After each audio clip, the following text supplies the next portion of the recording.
Anybody have any questions?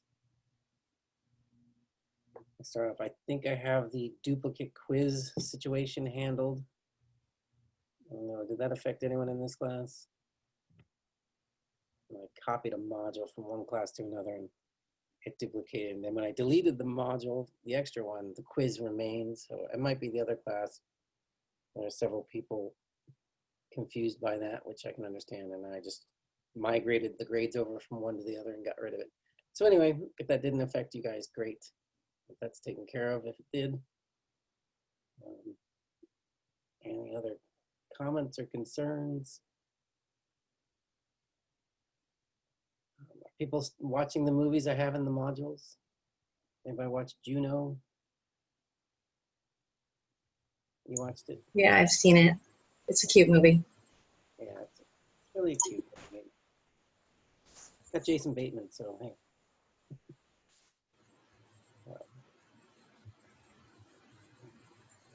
Anybody watch Smoke Signals?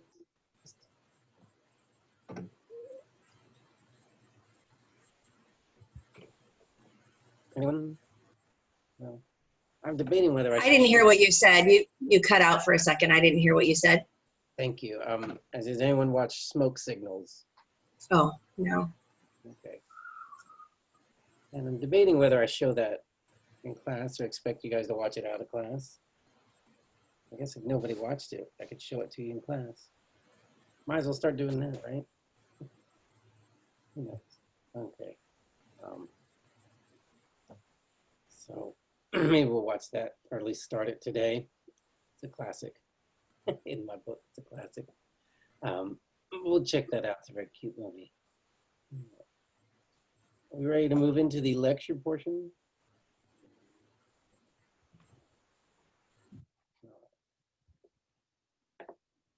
One question, how are the quizzes doing? Are they, be honest, are they too easy? We're getting them done. No, I think it's great. It's perfect. It's perfect? Yeah. If I added 4 questions, not that I do it this semester, would it be too much? I like even numbers.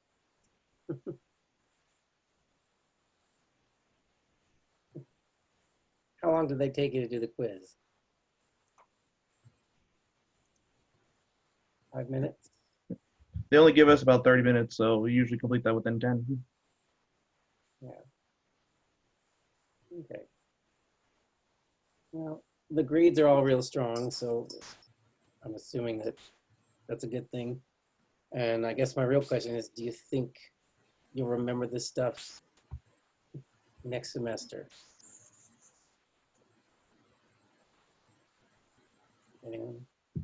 Yeah, I think that the techniques, you kind of stick with you when you are watching a movie and go, oh yeah, that jumps out at you. That jumps out at you. So I mean, I notice that now. Good. That's tell me exactly what I want to hear. So kudos to you. I do appreciate it. Sometimes we just don't know, especially in the virtual world. It's harder to read on stuff. Okay, and really, I don't want the class to be harder. I just want it to stick with you, at least the stuff that you enjoyed from it and the main concepts. So hopefully that's all working. Any comments, questions?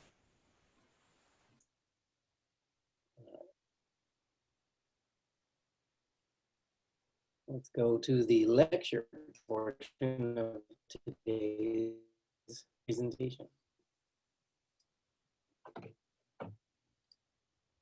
Okay. All right, we're down here in module 6. Hip hip hooray. And watch the sound PowerPoint. So we're going to talk about sound this week.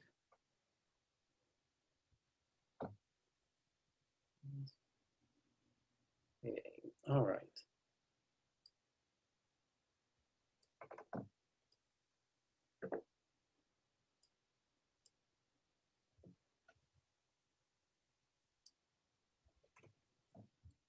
Let me get my screen organized so that I can see everything I need to see.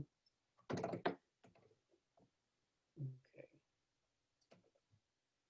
So sound, just as important as visuals for storytelling and motion pictures. We get so much information, as we figured out, from the 15 elements of a shot. So much is going on in there, and a lot of it is subconsciously affecting how we're interpreting a movie. And I think that sounds work every bit as much on the audience. Of course, we have dialogue, which is often telling us where the characters are coming from, giving us plot point information. If they're written well, then you don't notice that they're being told what's going on. And if they're written poorly, then it's obvious. And then music, of course, is going to give us the mood and the tone of a scene, potentially. Bass drones and high-pitched squeals and things like that let us create tension and release tension. And of course, all those wonderful sound effects that enhance the movie. So you're going to get 50–60% of your information from sound, depending on the movie, despite it being a motion picture. That's my opinion. Certainly some movies are going to be more visual influenced or communicated, and some are going to be more reliant on the sound. But it's every bit as important in making a good movie.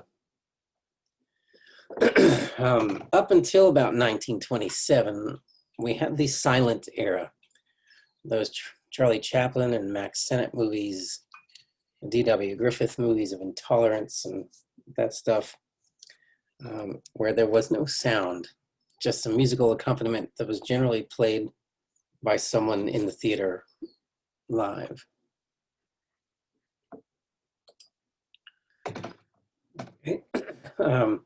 In 1927, right before then, a lot of film people were experimenting with synchronized sound.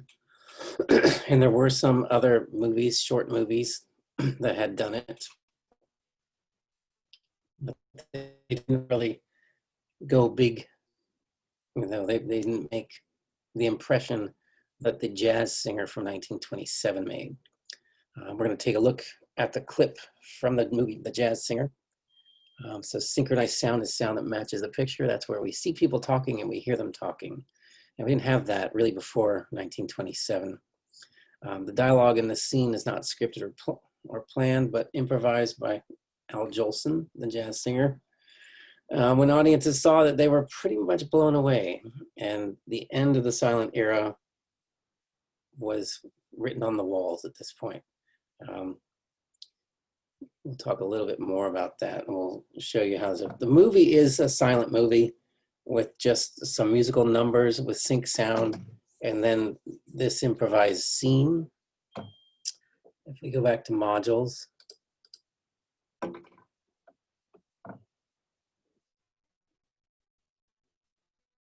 video sound PowerPoint.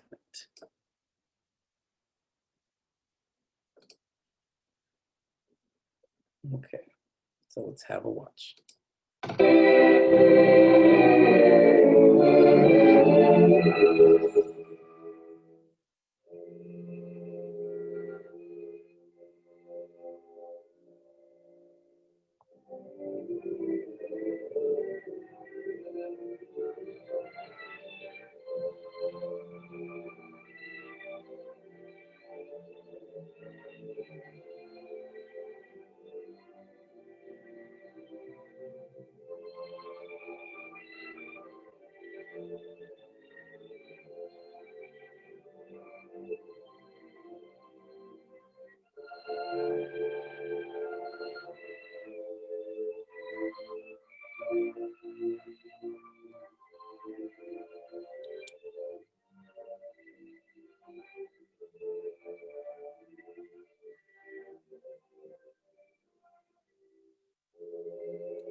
nothing but blue skies do I see. Oh, don't know, bluebird singing a song, nothing but little bluebird all day long. I never saw the sun shining so bright, never saw things going so right. Noticing the day hurrying by, when you're in love, oh, don't they fly? Blue days, they over the gone, nothing but blue skies from now on. You like that, Mama? I'm glad of it. I'd rather please you than anybody I know of. Oh, darling, will you give me something you'll never guess? Shut your eyes, Mama. Shut them for little Jackie. Oh, I'm going to steal something. I'll give it back to you someday, too. You see if I don't. Mama, darling, if I'm a success in this show, well, we're going to move from here. Oh, yes, we're going to move up in the Bronx. A lot of nice green grass up there, and a whole lot of people you know. There's the Ginsbergs, the Guttenbergs, and the Goldbergs. Oh, a whole lot of birds. I don't know them all. And I'm going to buy you a nice black silk dress, Mama. You see, Mrs. Friedman, the butcher's wife, she'll be jealous of you. Yes, she will. You see if she is. And I'm going to get you a nice pink dress that'll go with your brown eyes. What do you mean, no? Who is telling you? What do you mean, no? Yes, you'll wear pink or else. Or else you'll wear pink. And, darling, oh, I'm going to take you to Coney Island. Yes, I'm going to ride on the shoot-to-shoot. And, you know, in the dark mill. Ever been in the dark mill? Well, with me, it's all right. I'll teach you and hug you, you'll feel right. Now, Mama, stop now. You're getting kidneys. Mama, listen, I'm going to sing this like I will if I go on the stage, you know, with the show. I'm going to sing it. Blue sky, smiling at me, nothing but little blue sky. Do I see? Do. Bluebird, singing a song, nothing but little bluebird all day long. Like a black building, never saw the sun, shining so bright, never saw things going so right. Noticing the day hurrying by, when you're in love, oh, don't they fly? Blue days, all of them but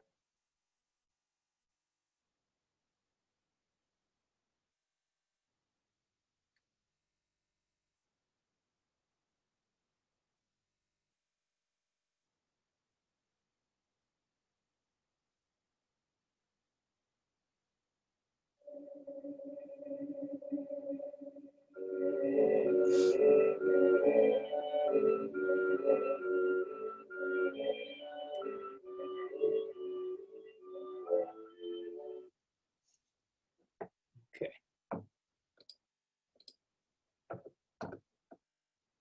So you can see how the movie just comes to life.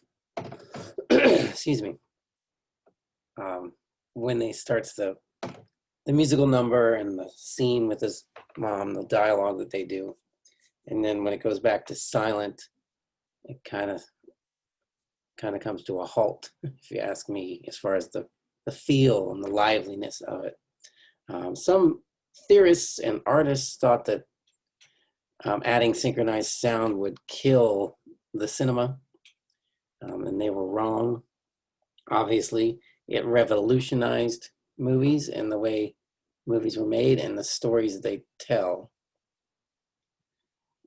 One of the things about it that changed even the script writing, because before that they had, they were writing scripts for silent movies, and after this came out and they decided we're going to make talkies, is what they call them, the talkies. We need scripts with dialogue. We can now do plays like Shakespeare and stuff can now be done in film. And so they scrapped a lot of the projects that were, or the scripts that were for silent movies, and had a big demand for scripts with dialogue and the different types of stories that can be told when you add dialogue to it. Okay. One of the things I talk about quite a bit is that this is a technology-driven art form. This is a subject that'll pop up on your final exam in an essay question.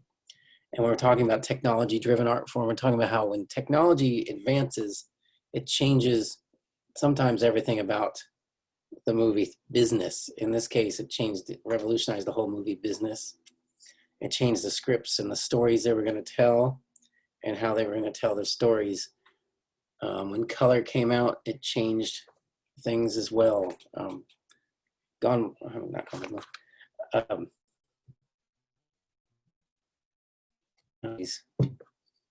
am I spacing on the title of the movie with Dorothy, The Wizard of Oz? Came out with color, and the beginning's black and white and the end is black and white. And then the middle part where she's in Oz is all color. And that's because color didn't really look realistic at the time. So it worked really well for the fantasy world of Oz, but it wouldn't have worked for the real world of Kansas. But as color came into be more realistic, it changed the film business as well.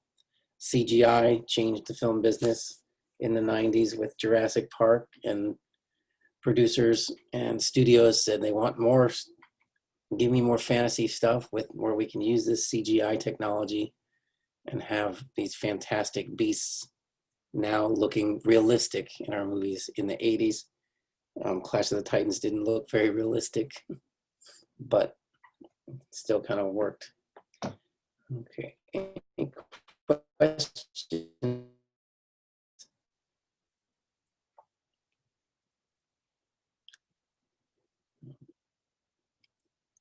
And as I did mention, and then forget what I'm talking about. I'm sorry, didn't get enough sleep last night. There's a small child that wanted to be in our bed, which prevented that from happening, so I apologize for that. Let's move forward. Okay, functions of sound. Sound can set the location and time period. A specific piece of music can set up the era. So if you have city sounds or outdoors wilderness park sounds, it can totally change where we are and can bring the audience into that environment. We use it to set mood, make it happy or make it sad or make it scary or tense. We use music and different types of accompanying sounds to set that up.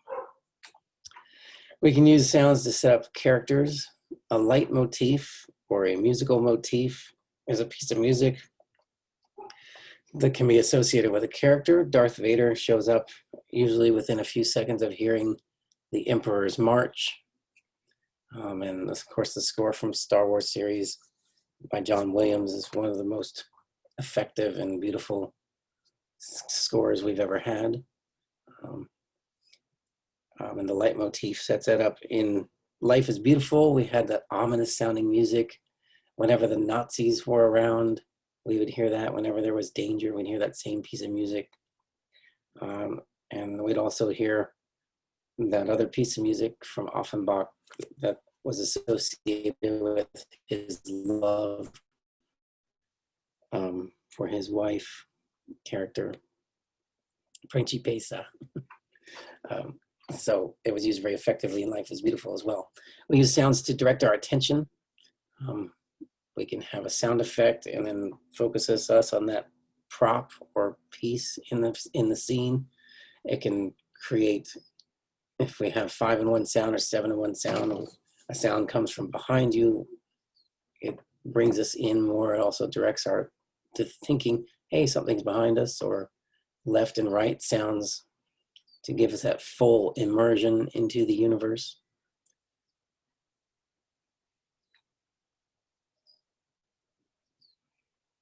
The effects of sounds, we like to use the high frequency or high pitch sounds to produce tension. That started, I think, with Hitchcock and Psycho, with those high pitched squeals that we now hear in all of our horror movies and slasher type movies. Faster tempo produces more tension. Higher volume can increase the tension.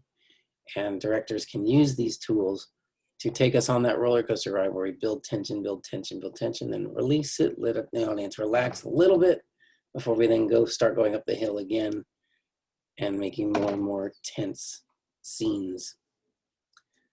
Undertones or bass drones are those low frequency rumblings that we use to intensify drama and create tension and put us on the edge of our seat. If you have a big subwoofer and a skittish dog like I have, you'll have to turn the subwoofer off with certain movies because it just drives them crazy. So we stopped using our stereo system because it made my dog a little insane. Any questions or comments?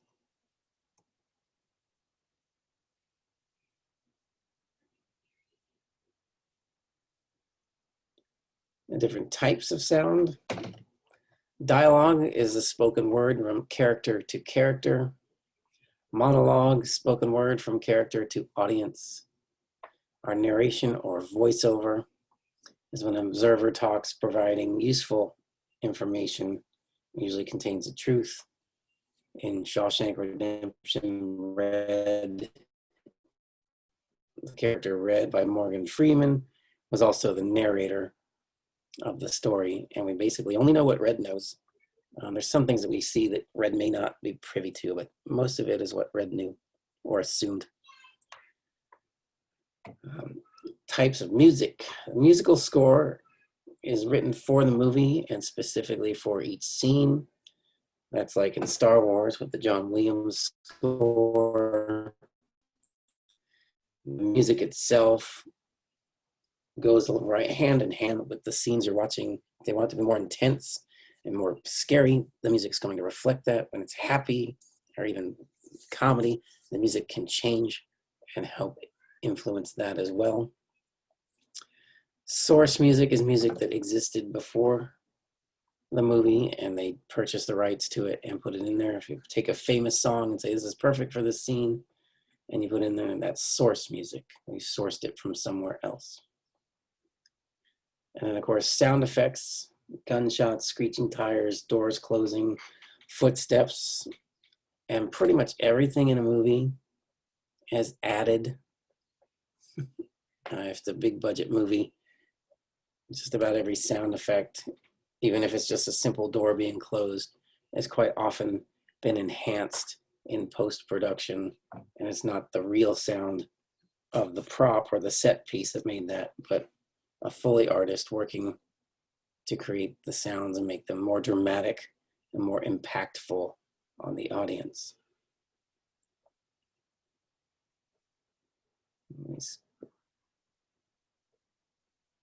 Okay, good. All right. Locations of sound. Where is it coming from? Diegetic sound comes from within the scene.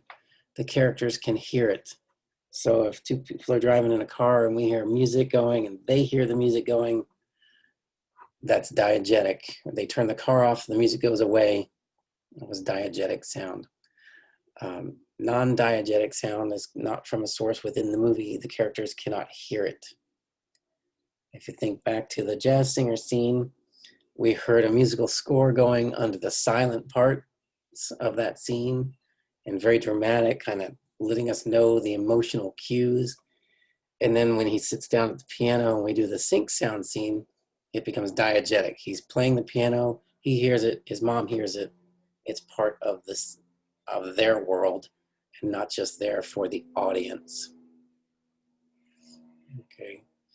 Often you find in parodies like Scary Movie and things like that, you might have characters reacting to non-diegetic music or sounds just to be funny, which can be, you know, great. Off-screen sounds, they expand the image beyond the confines of the screen and bring in the location. You know, street noise outside an apartment or wilderness noise outside of a cabin or a tent, and allows the audience to be immersed in that environment and can often have specific sounds that the characters react to also to be like, uh-oh, something's coming from offset, from outside the screen. Production sound. Most movies nowadays are made shooting in sync sound. The sound is recorded during the shooting, the dialogue, and some of the natural and ambient sounds. Movies like The Good, the Bad, and the Ugly, and some of the other spaghetti westerns for Clint Eastwood, and Sergio Leone was the director. They shot non-sync sound. They didn't shoot sync sound.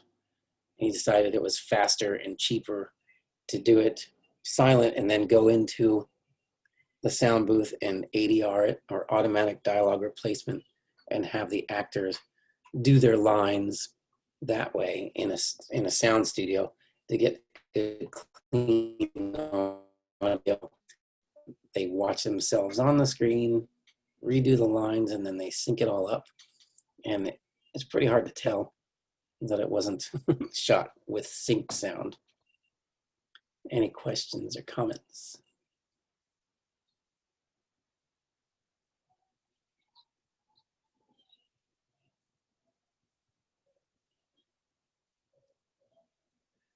Post-production sound. After principal photography is done, there's music added, sound effects, and Foley work. As I was talking about adding sound effects, a Foley artist is the person that goes and creates and records sounds, sound effects to put into the movie. If a car door closes and they have that sound in production, but they think, let's make that car door seem a little more final. Let's give it an emotional impact, a dramatic impact. And then the Foley artist will go record a whole bunch of different doors and things like that slamming or things banging, and just keep adding to it, or until they find the perfect sound. My understanding, the wolf in Pulp Fiction, Harvey Keitel's character, when he drives off with Patricia Sweeney at the end, after he's dropped off the car to be demolished with I think the dead body inside it. They say that the Foley artist and Tarantino added a camel's bellow to the sound of that car driving off to make it sound more organic. And just about everything is done this way. If you have two characters walking in hard shoes on a gravel surface, we don't want to record the dialogue of that scene with the interference of the sound of their footsteps on gravel. So most likely once we take what they're walking on out of the shot and we have our close-ups, we'll have them walk on something quiet and they'll do the scene. We'll get nice, clean dialogue. And then a Foley artist will go back in and take shoes attached to sticks and gravel, and they'll record footsteps to then put them in to the scene. And this is done for two reasons. The main reason is you want that clean dialogue, sync dialogue. And then once you have that, then you can add the sound effects and you keep it on a separate track, so you can make the footsteps as loud or as quiet as you need them, so that we can preserve the quality of the dialogue, so the footsteps don't interfere with our understanding of what's being said. If you record the footsteps on the same track as the dialogue, then you cannot separate them and you cannot individually control the volumes. So you'll often notice footsteps will be kind of quiet as we hear them talking, and then as the scene ends and they stop talking, the footsteps will get louder as they walk away, things like that. So they want to keep clean sound, and then they also want to make every sound as dramatically impactful as it can be. So most of the sound effects, most of the natural sounds that you hear are added in post-production in any big budget movie. Any questions on that? When it comes to the whole syncing up of the sound, do they have to like specifically match the sound to what, like, is it specifically like trying to improve or match the sound to what it is they're doing, whether it be walking, taking a step, or like just like hitting something? Or do they usually like add in or is it more like they take the sound and then they either replace it with something, or they enhance it more to give it more impact? Like, is it always going to be the same sound from the same kind of object, or is it going to be different each time? Well, they're gonna try to find the sound that has that sounds realistic, that has just some more oomph to it.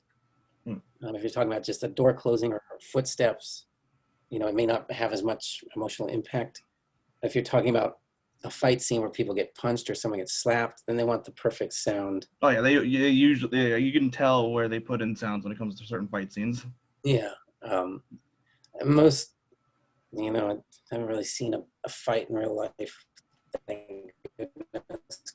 It's not something I really want to see, but I'm pretty sure that it doesn't sound anything like a movie. And if you're doing something with a more comedic feel, it's more slapstick, then your sound choice would be completely different than if you wanted something very dramatic. And if you're doing, you know, Cobra Kai, you want things to just sound like people are getting destroyed, even though they keep fighting, versus a drama where there's only one punch being thrown in the whole movie, but you want that to sound, you know, much more devastating and realistic. So, you know, it depends. They're going for an emotional impact. If it's just generic background stuff, they might not worry so much about it. But if it's a featured sound effect, then they want to make it as perfect as they can. Does that make sense? ADR, or automatic dialogue or automated dialogue replacement, is that system for dubbing in dialogue. This is how we do animated movies. That's how you can fix bad production sound. It's also how you can dub things into a different language, or how you can cover up swear words for a TV-friendly release and things like that. Excuse me. So again, the performers are going to stand in a sound booth and watch the movie and redo the lines. Dubbing is what we call it when it's a different language. And subtitles are when you read a different language, the graphics that come up, and then closed captioning is just the written words in the same language.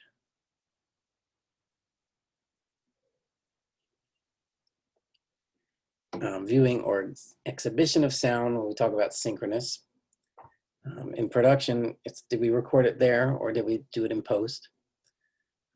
When you're talking about watching it, sound matches the picture. Non-synchronous, sound does not match the picture, like in Kung Fu movies where they're speaking Chinese and we've dubbed it into English. Those lip movements are not going to match. There might be a comedic way of doing it. If you look at a Mel Brooks movie and the MGM lion goes meow instead of roar, or things like that. Or we can do it, make it asynchronous for a comedic effect or some other dramatic effect, potentially. Talk about the power of music. We're going to look at a couple of links from that video page in our modules. Let me see how the feel and the mood change dramatically.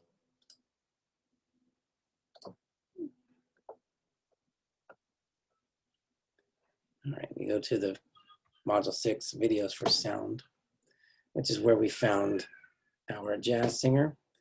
The next two clips are identical with the exception of the musical choice.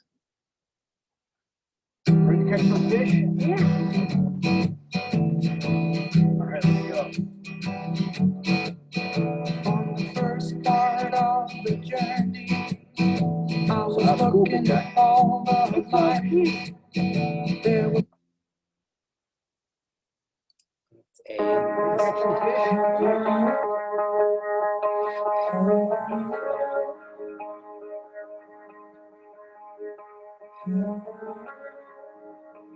It's about scooping, man.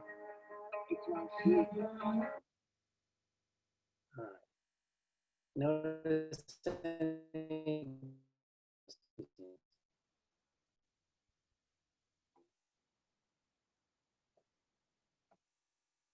How does the story change?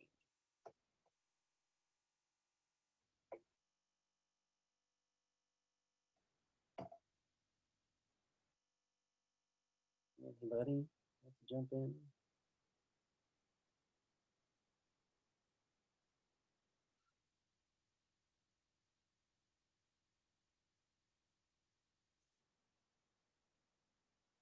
Okay, no comments. All right, well, you can see I just changed the music, and it goes from something like the happy day fishing to something terrible is going to happen. And all we did was change the music. It can be very powerful. Um, Dialogue, words spoken by characters. Dialogue can change in meaning with different accompanying sounds, or with different visuals, or with different delivery. So all that stuff can influence how dialogue will be interpreted by the audience. So all these things, the visuals, the delivery, the words themselves, and of course, what's been going on in the movie up till now and who these characters are, can change the meaning of those words of dialogue. And that meaning is the subtext, the meaning behind the words. Characters don't speak their mind. They speak in a code that we kind of decipher as to what does that really mean. And the more we understand the characters, the more we understand what's going on, the more we can interpret what is being meant by what is being said. If the character tells you exactly what they want the audience to know, it becomes exposition. It becomes what we call writing on the nose, and it's not much fun for the audience to watch. Part of the biggest part of, I think, movies is trying to figure things out. And the movie gives you so much, and then they allow you to engage in that story to figure things out on your own. If they blatantly tell you what they want you to know, it's not much fun to watch. Comments or questions? All right. So pretty much along the lines of, don't put too much exposition into it. Yes, don't put exposition in. And exposition is when someone blatantly tells you what they need you to know. The beginning of Star Wars, they always have that thing of exposition in the graphic. That's kind of in a galaxy far, far away, a long, long time ago. Which you could pretty much watch every one of the Star Wars movies and never read that and be just fine. I mean, it adds a little bit of context to understand like where we're opening with this scene. Yeah, and obviously the first ones, the very first Star Wars, it doesn't really give us all that much, and nowadays it does because there's so much more going on, and there's so many more stories that we want to know where we are in relationship to other stories from the Star Wars series. But basically, with exposition, try not to use it unless you have to. Usually, and often that's where the narrator comes in. That's where Red comes in Shawshank Redemption, to just give us a little bit of information about where we are and who Andy Dufresne is and things like that.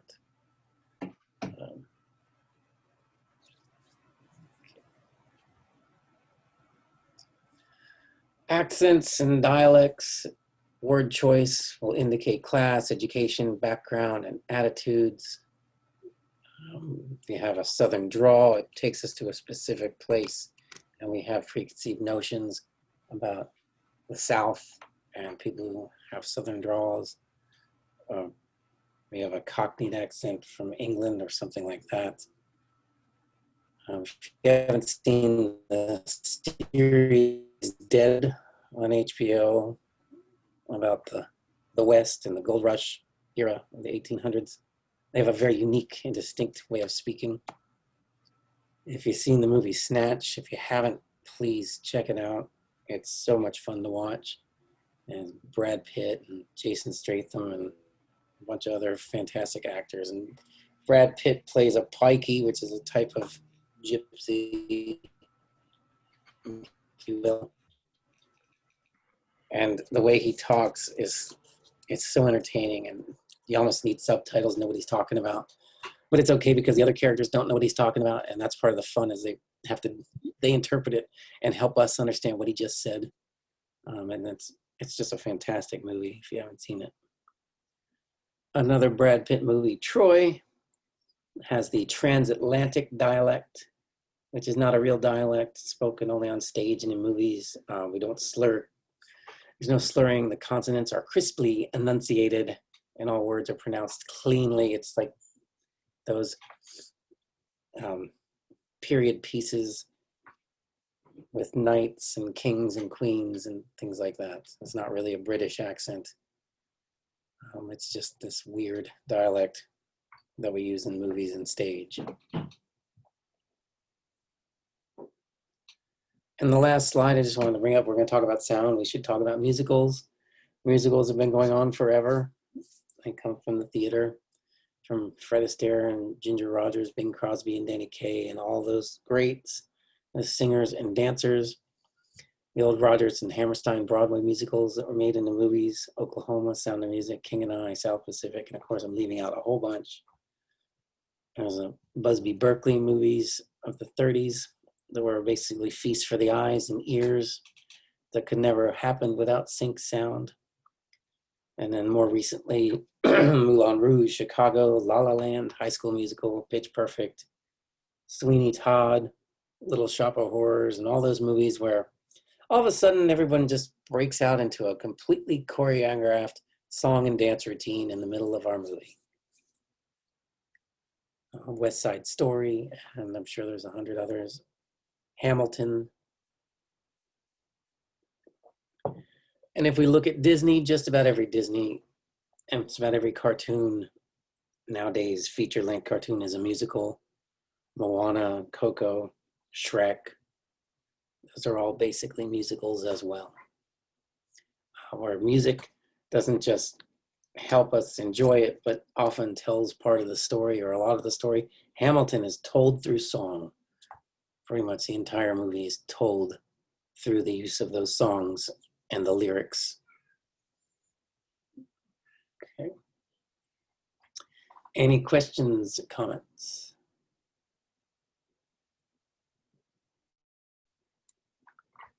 Okay.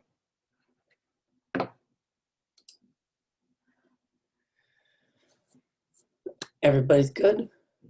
I remember like some of the arguments when it came to like the difference between like a movie and a musical was that the whole like musicals tend to be more geared towards like a younger audience unless it's specifically stated in the script or in the plot of the movie that it's not meant for younger viewers.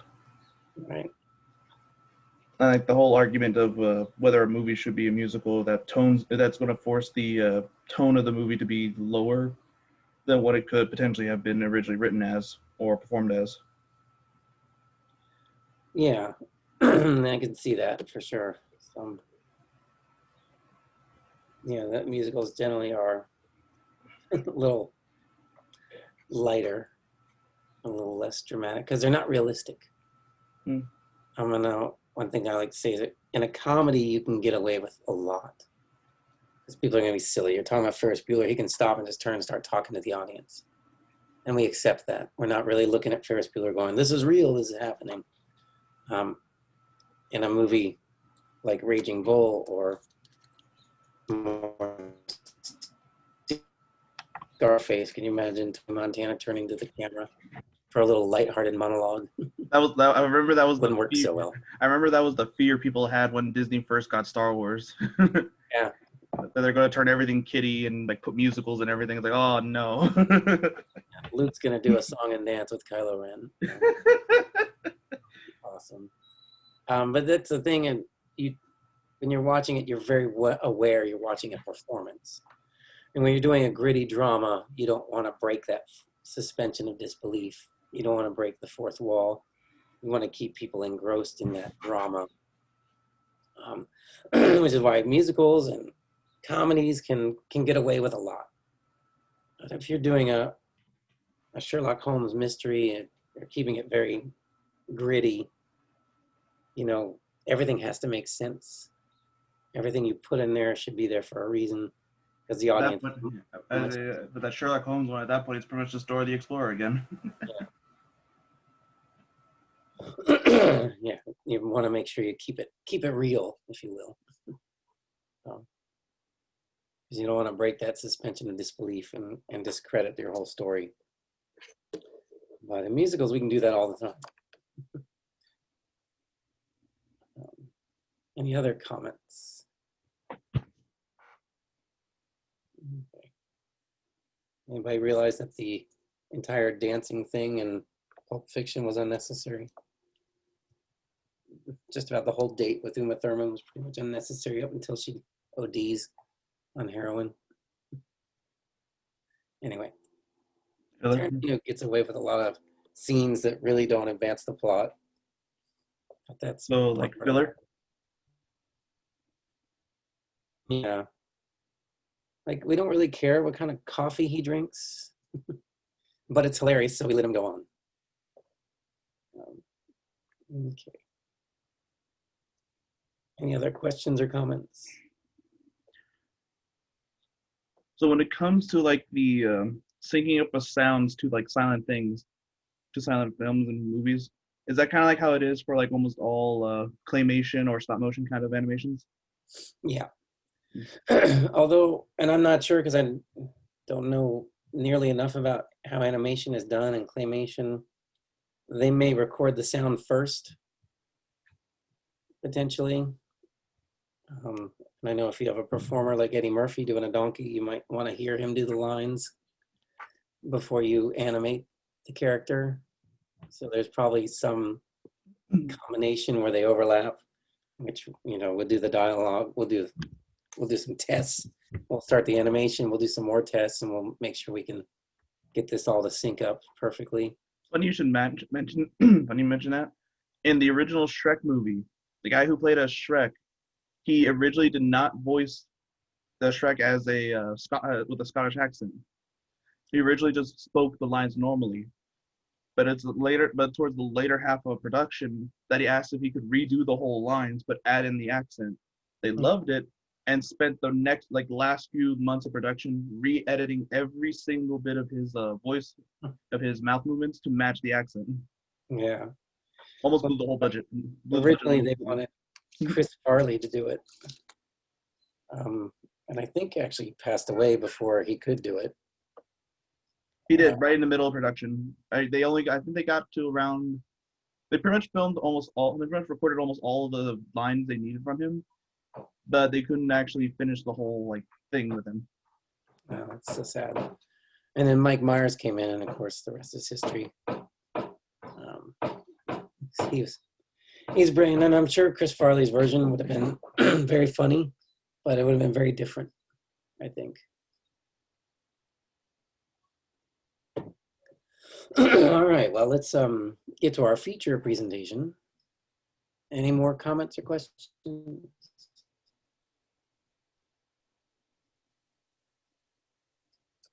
right.